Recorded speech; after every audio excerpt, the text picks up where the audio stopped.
اس لیے فرمایا صراط الذین انعمت علیہم غیر المغضوب علیہم ولا الضالین۔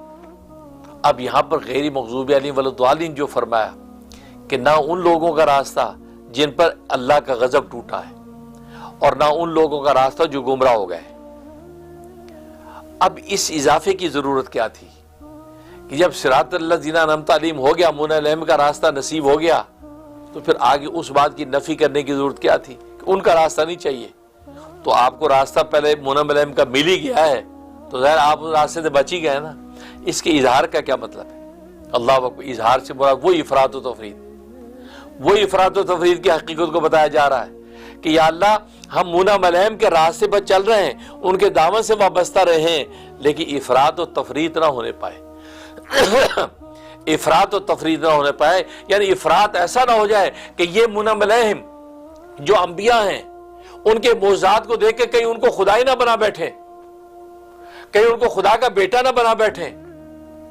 کہیں جو ان اولیاء کو دیکھ کر ہم مریم جو اللہ کی ولیہ ہیں ان اولیاء کو دیکھ کر ان پر آپ کے انعامات اور معجزات دیکھ کر ہم کہیں ان کو جو ہے وہ اللہ کی الوہیت کے اندر شامل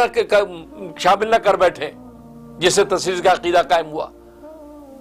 ظاہر ہے کہ مریم کو انہوں الوہیت میں شامل کر دیا، تو گویا کہ غیر مغضوب علیہم فرمایا کہ کہیں یہ نہ کر بیٹھے ہم،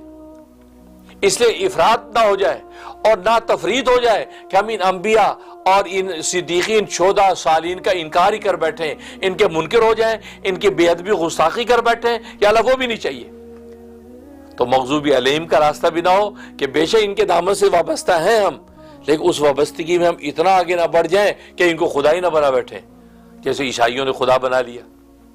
اور یہود کے ایک فرقے نے حضرت عزیر علیہ السلام کو جو ہے اللہ کا بیٹا بنا لیا، تو گویا کہ یہ ابن اللہ کا جو تصور قائم ہو گیا۔ فرمایا کہ کہیں یہ نہ ہو جائے اسے یا اللہ غیر المغضوب علیہم ولا الضالین نہ ہو، نہ یہود میں سے ہو جائیں، یعنی یہود والا وتیرہ اختیار کر بیٹھیں، اور نہ نصارہ والا وتیرہ اختیار بیٹھیں۔ یا اللہ ہم اعتدال کے ساتھ صراط مستقیم پر قائم رہیں اور اس صراط مستقیم پر قائم رہ کر منزل کو پہنچیں۔ اس لیے اضافہ کیا غیر المغضوب علیہم ولا الضالین، کہ نہ ان پر جن پر آقا غضب ٹوٹا اور نہ ان پر کہ جو کہ گمراہ ہو گئے۔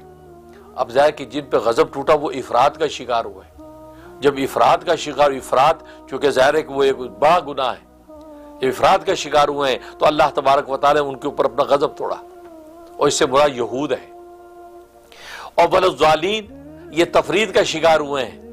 لہٰذا اس سے مراد جو ہے وہ نصارہ ہیں۔ تو افراط و تفرید کسی قسم کا یا اللہ یہ راستہ نہیں چاہیے، ہم اس صراط مستقیم چاہیے، اسے اس کا اضافہ فرمایا۔ اور ایک مطلب ہے کہ اس لیے اضافہ فرمایا کیونکہ قرآن کریم میں 3 طرح کے لوگوں کا ذکر ہے، ایک مومنین، دوسرے کافرین اور تیسرے منافقین۔ یہ 3 ہی گروہ پر پورا قرآن گفتگو کرتا ہے، انہی کے حوالے سے سارے نظریات پیش کرتا ہے، انہی کے حوالے سے جو ہے وہ امم سابقہ کے واقعات بیان کرتا ہے، انہی کے حوالے سے ہدایات دیتا ہے۔ یہ 3 طبقے۔ اب جب یہ 3 طبقے ہیں، ان میں کافرین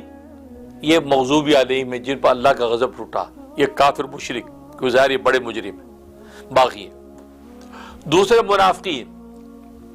ولا الضالین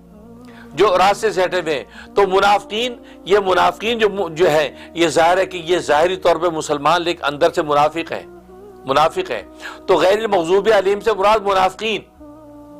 کیونکہ منافقین کا گناہ زیادہ خطرناک ہے، اس لیے کہ منافقین تو ظاہری طور پہ مسلمان بن کے مسلمانوں کے اندر گھسے ہوئے ہیں لیکن اندر سے نقصان پہنچا رہے ہیں، لہذا غیر مغضوب علیہم سے منافقین۔ اس لیے قرآن کریم میں منافقین کے ساتھ زیادہ سنگین کہ ان المنافقین فی الدرک الاسفل من النار، کہ وہ جہنم کے نیچوں نیچ گڑھوں کے اندر ہوگے، لہذا غیر مغضوب علیہم سے یا اللہ منافقین کا راستہ نہ ہو۔ ولا الضالین سے مراد عام کافر جو کھلا کافر ہیں، ولا الضالین سے مراد وہ ہیں، لہذا یا اللہ ان کا جو ہے وہ راستہ نہ ہو، بلکہ کون سا راستہ ہو؟ مومنین کا راستہ ہو جس صراط مستقیم کے اوپر قائم ہے۔ تو گویا کہ غیر المغضوب علیہم ولا الضالین کہہ کے منافقین کے راستے سے پناہ مانگی، اور اسی کافرین کے راستے سے پناہ مانگی، اور مومنین کے راستے پر صراط مستقیم مانگ لیا، اہدنا الصراط المستقیم کہہ کے۔